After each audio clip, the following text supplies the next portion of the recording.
Of course Trump knew about the girls, as he told Ghislaine to stop. These were the words of Jeffrey Epstein to journalist Michael Wolff in January of 2019, just 8 months before he mysteriously died in a federal prison in August of 2019. I'm no major conspiracy theorist, but that just adds fuel to the fire. This is so fishy, and this isn't the only crazy email that came out today. In 2011, Epstein sent a message saying that Trump had spent hours with one of his victims. But none of this should come as any kind of surprise to anyone. In the early 2000s, Trump, in an interview with New York Magazine, referred to Jeffrey Epstein as a terrific guy, talked about how much he enjoyed spending time with him, and also said of Epstein that he liked women just as much as him, and many of them were on the younger side. And we also have the weird birthday book poem about how the two of them share secrets. But you know what the craziest part about all of this is? There are still going to be people who claim that this is a Democrat deep state hoax to smear the otherwise God-fearing stand-up family man that is Donald Trump. They are so ideologically poisoned that they see criticism of him as being something that is positive. They take these things, these statements about Trump, and bend it to say, no, he's actually fighting evil in this world. And just for a second, think about how crazy that is. So in case you need any more further examples of how Trump and his cronies are trying to destroy the government and trying to hurt the American people, is that they're trying to destroy the CFPB. The Consumer Financial Protection Bureau is currently headed up by Russell Vought, the guy who Trump actually referred to as Darth Vader. You remember in Who Framed Roger Rabbit when Judge Doom admits at the end that he bought the red car system, the trolleys, so that he could dismantle the system? This is kind of what Russ Vaught's doing. He became the head of the CFPB so he could slowly dismantle it. They get their funding primarily from the Federal Reserve, and when he took it over, he asked for $0. So now they're running out of money. He is also currently fighting cases in the court system, which would allow him to fire nearly 90% of the employees. At Trump's behest, he is specifically heading up this organization that is supposed to protect the American people from financial corruption, just to destroy it. But of course, in trying to hurt the American people, the Republicans are also hurting themselves, because closing the CFPB would also screw up all their deregulatory work, specifically with what the billionaire lobbyists are trying to do with accessing consumer data for crypto. So once again, the genius billionaire is attempting to harm the American people while also harming his own people. But the way Russell Vought is running the CFPB, they are expected to run out of money by the end of the year or very early next year. And how ironic is it that Russell Vought is treating the CFPB like Donald Trump has treated his past businesses? Mismanage it on purpose, lose money, then run it into the ground. Are you guys hearing that? Because that is the sound of the walls closing in on Donald Trump as more and more Republicans are jumping ship and going to sign the petition to force a vote to release the Epstein files. Yes, more and more as emergency meetings are being called, Lauren Boebert's being called to the White House to be pressured. There are more Republicans now who are saying they are going to vote for the petition and sign the petition.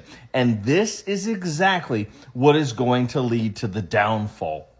It is Donald Trump facing his biggest fear as more emails are coming out, images are being exposed, letters, information, all of this. They say dead men don't tell tales, but Jeffrey Epstein sure is singing a loud song right now, and Donald Trump and everybody who's associated with him who has covered up these crimes, covered up this entire thing, is in full-blown panic mode. If you follow anybody like Midas Touch, Aaron Parnas, Under the Desk, any of these people, the news girl, they are telling you minute by minute that things are getting worse, and it is absolutely unraveling. I always wondered, what was it going to be? What was the thing that was going to take him down? And I know that maybe we still won't get the release of these files, but this seems like it is going to tear the MAGA movement limb from limb and put Donald Trump into the corner and box that he deserves to be in. I am so glad that we are getting close, that we are hearing the rumblings, that things are starting to turn, that people are turning on him. The hyenas are turning on Scar, and this is exactly what he deserves. It's an absolute despicable, awful, horrendous human being. He needs to pay for his crimes, and I hope everything comes out. We are getting closer, moment by moment. What did I tell you? What did I tell you? Trump has worked himself into a corner. I'm sure Trump thought it was such a W that the Democrats caved and he can reopen the government and give those tax cuts to billionaires and take healthcare away from people. But now that the government is back open, the Epstein Files petition is back on. Adelita Grijalva is about to be sworn in. Trump is apparently desperately calling up any of the Republicans that have signed the petition and begging them to retract their signatures. Either that, or contacting other Republicans and begging them to find some way to block a vote on the Epstein Files. This is as emails are coming out from Epstein showing that Trump was way more involved in all of it and way more aware of what Epstein was up to than any of us could have imagined. Way more than even Ghislaine Maxwell admitted to in that interview that she had that got her a move to a cushier jail. Trump knows exactly how uneducated, brainwashed and cult-like his supporters are,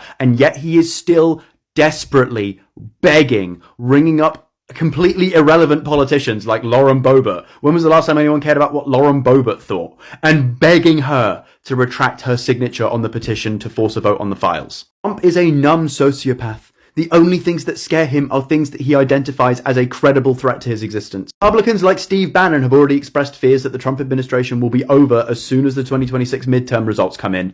Might be a bit sooner, who knows? Can't wait to see what happens next. Follow for more.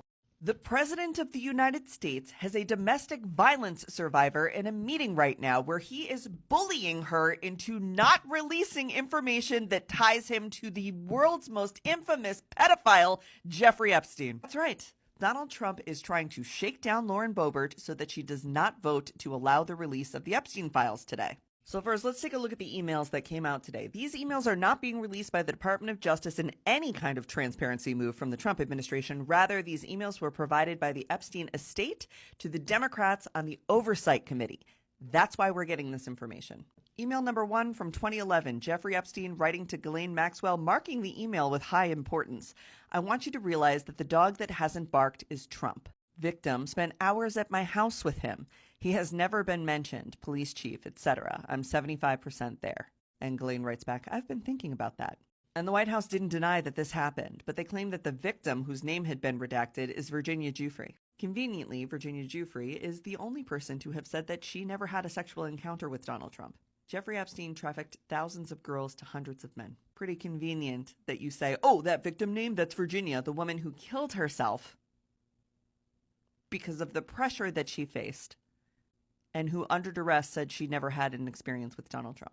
We have a little editorial on the second email from Jed here. This email exchange is between Jeffrey Epstein and his lawyer, Kathy Rumler, who one time was White House counsel to President Barack Obama. She was also associate counsel for President Clinton. Here, she is sending Jeffrey Epstein an email of a New York Times article talking about Donald Trump's high crimes and misdemeanors. Remember, this was about Donald Trump lying to banks to get more favorable terms by inflating the value of his properties. And over here, Epstein says, you see, I know how dirty Donald is. My guess is that non-lawyers and New York business people have no idea.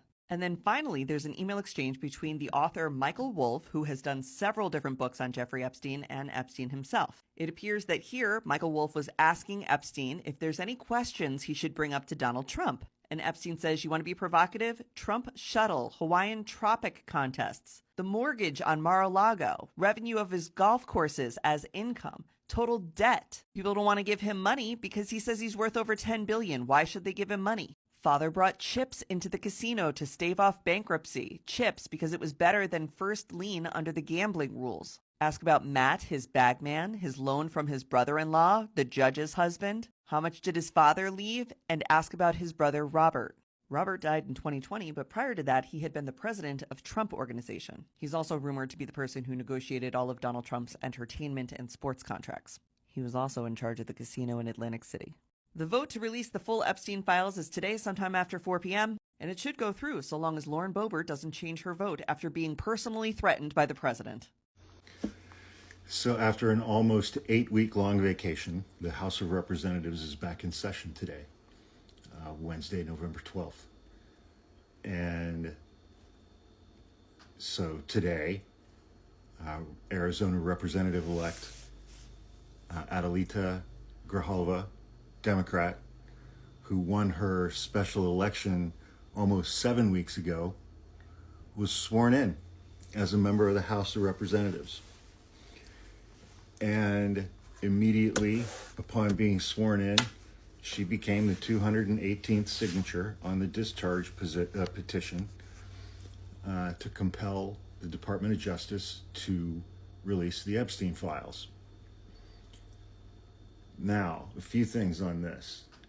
It was reported before this 8-week-long congressional recess that once that vote happens, and that vote will happen within 7 legislative days of today, that could take 3 weeks.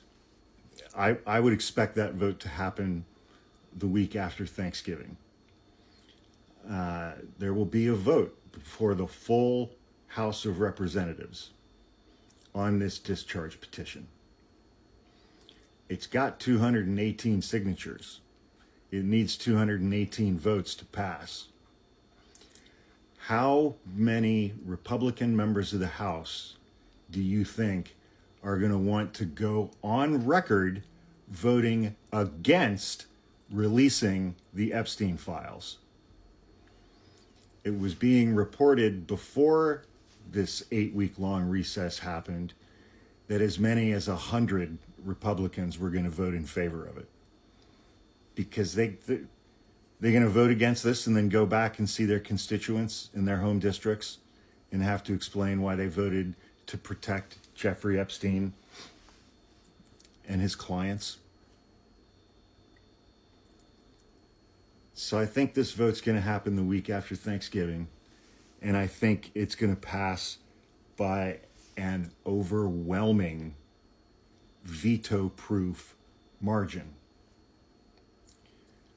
And then it goes to the Senate.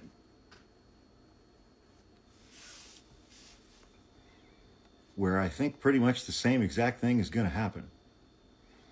I think it's going to pass by a very large veto-proof margin, because who is going to vote no on this? Who is going to vote in favor of protecting Jeffrey Epstein and his little band of child sex traffickers? Who's going to vote to protect them and keep this information from the public? That's why the Democrats released the emails that they did today.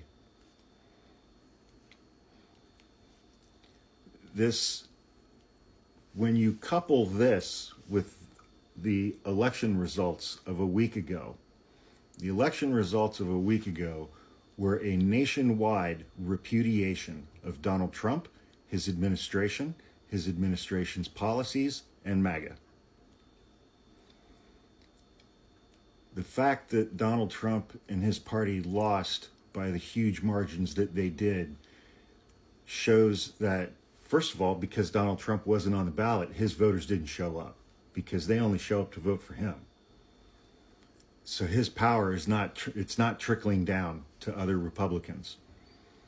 And because he's never going to be on another ballot ever again, I think that shows that his grip on this party is incredibly weak. He doesn't have the pull that he used to, certainly not at the ballot box. So at this point, we're just in a countdown. The discharge petition got its 218th signature today.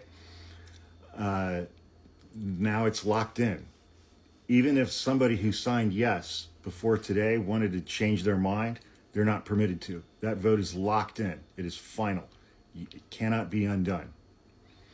But another interesting thing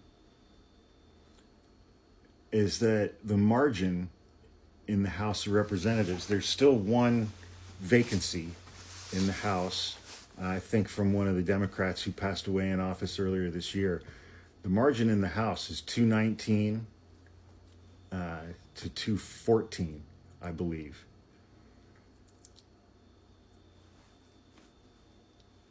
That's about as thin as it gets. Republicans can only afford to lose 2 votes on any bill, including the bill to reopen the government. That makes pretty much every single Republican vote indispensable. So we're going to have to see how that plays out. But within a couple of weeks, they're going to pass this discharge position, and I think it's going to pass by an overwhelming veto-proof majority. Well, well, well. So it's been a really exciting day in the tea. There's been something on the brew all day. You know, I've been pouring it for you. But I want to help you manage your expectations, dear. The truth is that this is just the beginning with those files. They're still going to have to go through several more votes. They're going to have to make their way through the House and to the Senate and eventually to Daddy Dumpy Pants' desk, where he will have the opportunity to veto all of that shit, dear. It will require us to have a major majority in order for him not to be able to veto it. But that's besides what I want to talk about here. You see, the GOP thinks this is all about our disdain for that orange stain sitting up there in the White House. And I get it. I get it, because that's the way we present it. But at the end of the day, this is about the victims. At the end of the day, this is about the victims. And the win we're really going for here, friend, is not to change the mind of a red hat fool out here in the streets. That MAGA crew, they don't give a shit what that man has done or will do. They don't care.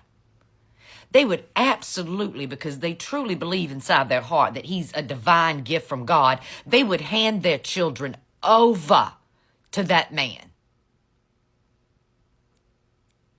They don't care. This isn't about them. For me, this is about showing the 90 million people who could not be bothered on that November day to vote because they just don't do politics. This is about showing those 90 million people that when you don't do politics, not only do you lose your ability to fucking eat, your ability to have a bed in which to sleep, your bodily autonomy, but it means that you wear the stain of living in a country that allowed a predator and a pedo to take all that away from you. For me, this is about getting those 90 million people to see that these two political parties are not the same, dear. This is not the same game we are playing here. It's about getting the GOP to have to, with their voice and their vote, say it's okay in their eyes to rape children today. That's what it's about. It's about them showing their true colors to the 90 million Americans who could not be bothered on November to vote because they don't do politics and both parties are the same. No, they're not. The Democratic Party is not perfect in any kind of way. Oh, fuck, no. But we're working on that today. We're working on that. We're working on changing it from what it used to be. Something that we can believe in, something that we can trust in, something that works for the people. But what is the Republican Party doing today? Are they trying in any way to change from their bad behavior? No. They've rallied around each other to protect predators. They've rallied around each other to protect billionaires, to take money and food and housing away from American people. They've rallied around each other. They are all in cahoots with one another. How many members of the Republican Party do we have today that has officially, with all 10 toes, backed away from their own party? Don't say Marjorie, because she's still got 5 toes down with the orange clown. No. Massey's doing a pretty good job. Paul Rand's trying his best too. There's a few, but not nearly as many people within the Democratic Party that understand some of their own members have to go right fucking now. The Democratic Party is in the midst of evolving to be something better. Meanwhile, the GOP is devolving. They're going backwards. They're going so far backwards that they think it's okay to marry children today. They're going so far backwards, they're trying to turn the US of A into a Christian nationalist nation, aka a fucking extremist nation. They say with their full chest that slavery's okay. They're trying to take us back today. We are not the fucking same. We are not the same. And these votes will show those 90 million Americans that no, baby, these two political parties are not two heads of the same beast. Not in the fucking least. So that's what this is about for me. This is about putting the GOP on motherfucking Front Street. We never expected the GOP to secure health care for Americans. We knew better. Creepy Peepee has come out several times to say that he will not bring a vote on the House floor that has anything to do with health care. We knew that. This is about making them show their fucking colors. Transparency. Yeah. To show those Americans who cannot be bothered to do politics about showing them it's time, baby. It's time for you to do politics. That's what it's about. So don't forget that. We're not done. We're only just beginning. And the truth is, there's a slim to none chance that we'll ever get to see those files. But what we will get to see is how the GOP will protect a predator. And just maybe,